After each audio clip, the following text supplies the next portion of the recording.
sir, we know that our medical education system, there has been a lot of news revolving, increased corruption, increased suicide rate among students because of due to this cheating for this admission process, increased fee structure.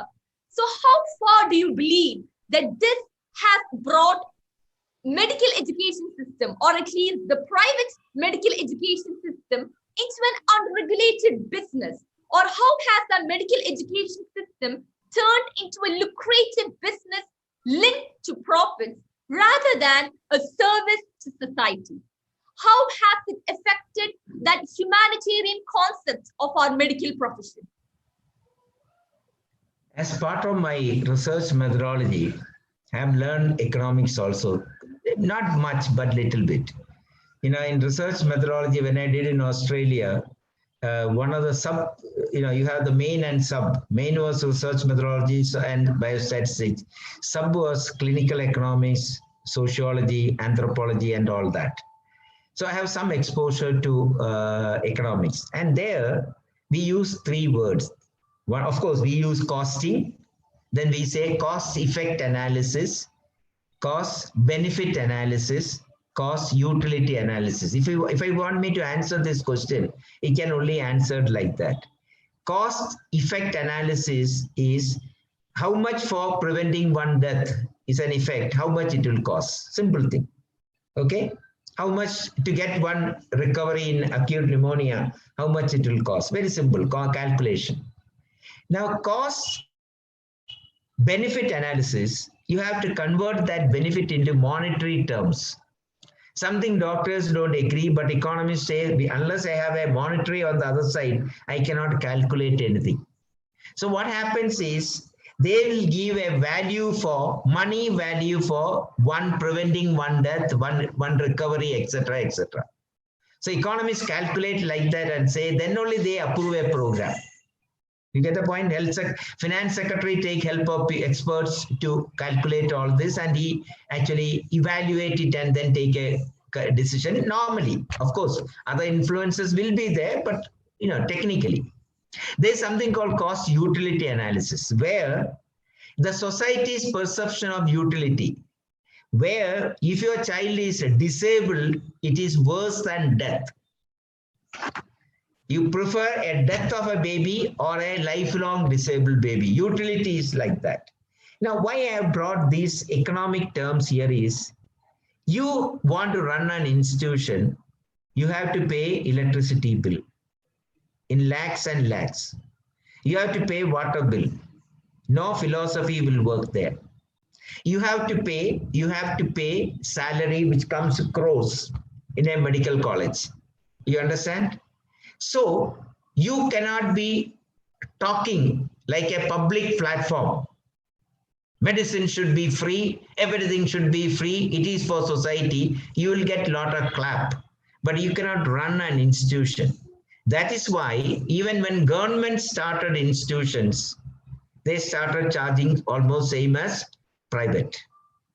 Now, this is not endorsing a small group which is literally looting people, children.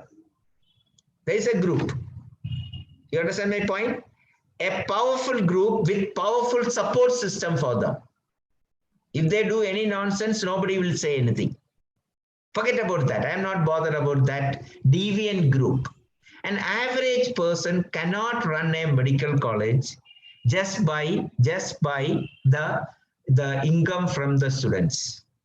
They do not have that much patience, because if you want to start a medical college, you need land, and land is the most precious thing. So you go into a remote place without much accessibility.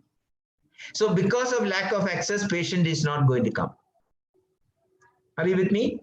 So the total initial investment for a medical college becomes so high that it doesn't gel with the amount that you get. So the only group that can be skews are the students. So easy way. It is like petrol. You increase 1 rupee for petrol, it comes to crores for the government. Increase telephone bill, increase electricity bill. So everybody does it. But when somebody else do it, you blame. Oh, so bad, it is anti-social. You understand my point? So if you take private sector, there are three groups you can take. Well-meaning individuals or societies or religious groups, they actually run a beautiful way.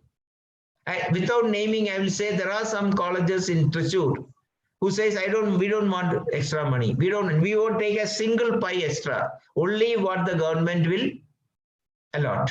You understand my point? And they also survive because they say we want to get good quality students. Only when we get good quality students, the reputation of the college will be there.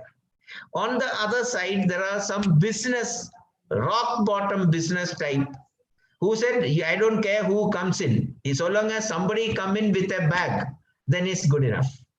Their motive is to increase their capital, asti, not to serve society, not to serve the students.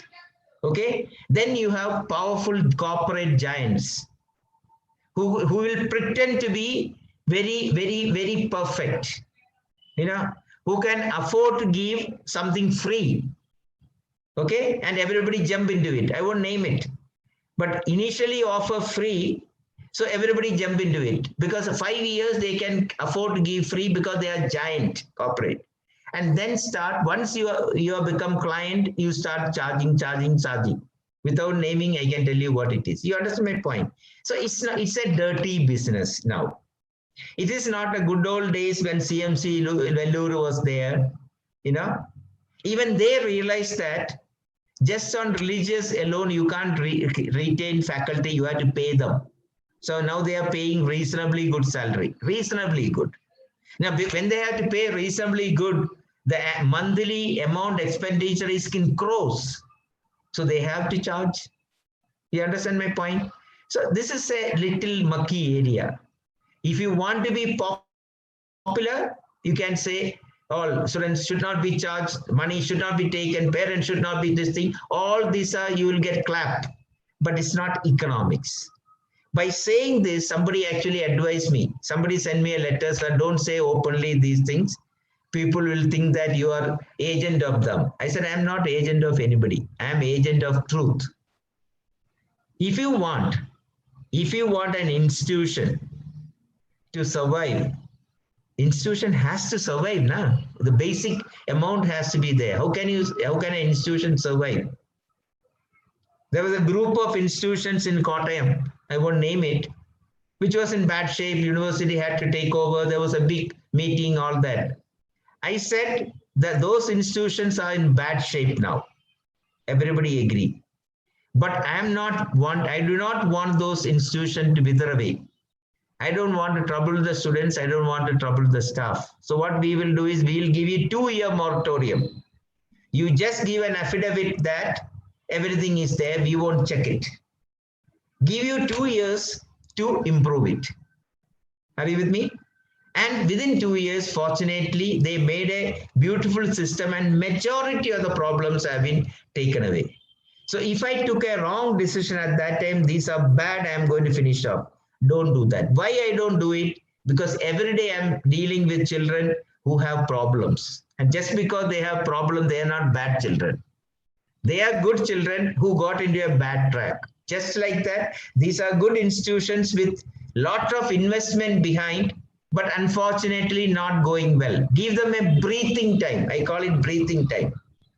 Give them a breathing time to make up for it, and they did very well. And that is, without naming, I can tell you they are doing much, 80% doing excellently well. So this is my concept about private. Neither.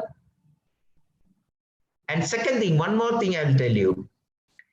Most people will say private is bad. I do not believe so.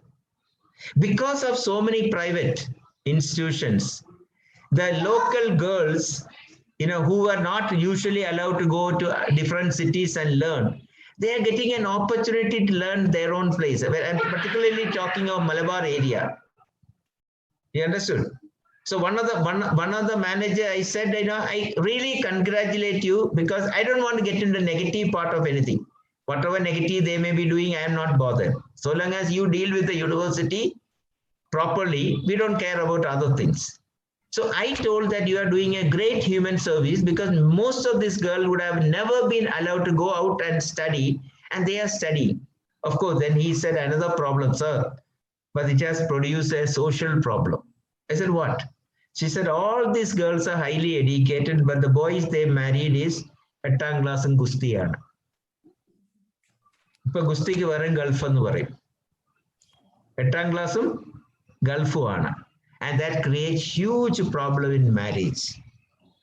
I said, thank you for opening my eyes into that thing, which I never realized because I have not worked in Malabar side so much. So that means, you understand that person who running the institution also has a vision about what I am doing. So never try to find fault. At the same time, there will be huge sharks who is willing to eat up everything.